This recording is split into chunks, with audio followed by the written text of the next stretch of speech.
Assalamualaikum warahmatullahi wabarakatuh. Magandang hapon sa ating lahat mga minamahal na kapatid sa Islam. So, ngayong araw ay nandito tayo ngayon sa duty.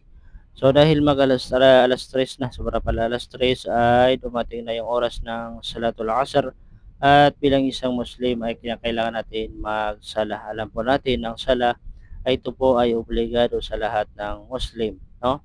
At kapag narinig natin na obligado kapag hindi natin ito ginawa ay tayo ay magkakaroon ng kasalanan at paparusahan tayo ng Allah sa kabilang buhay. At ang sala mga kapatid sa Islam ay ito po ang susi ng paraiso para tayo ay papapasukin ng Allah Subhanahu wa Ta'ala sa kaniyang paraiso. So dahil ano na, alas 5 na, mag 5:20 na ng hapon dahil dumating na yung oras na uwi natin. So ito nagpa-prepare na tayo, nag-jacket muna tayo para kasama kasi sa safety yan kapag tayo ay nagmomotor, no? At kinuha na natin yung ating bag para magporto na. Ang ibig sabihin ng porto ay uuwi na tayo mga kapatid sa Islam. So alhamdulillah mga kapatid sa pananampalatayang Islam dahil nandito na tayo sa North Tab at naghihintay na naman tayo dahil traffic, no. So dumaan muna tayo dito sa may palengke sa may Bagong Pag-asa dahil mga mura yung mga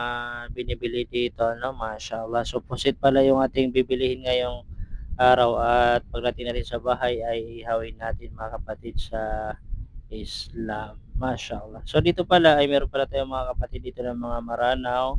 Hindi ko lang alam kung mayroong mga Maguindanao din sa ibang mga tribo. Dahil sa likod ay meron silang mosque dito, masjid. So pagdating natin sa bahay, ito nilinisan na ni Ustadzah at ihawin na lang natin mga kapatid sa pananampalatayang Islam. Mashallah, so ito na rin dito ihaw na mga kapatid sa pananampalatayang Islam, mashallah.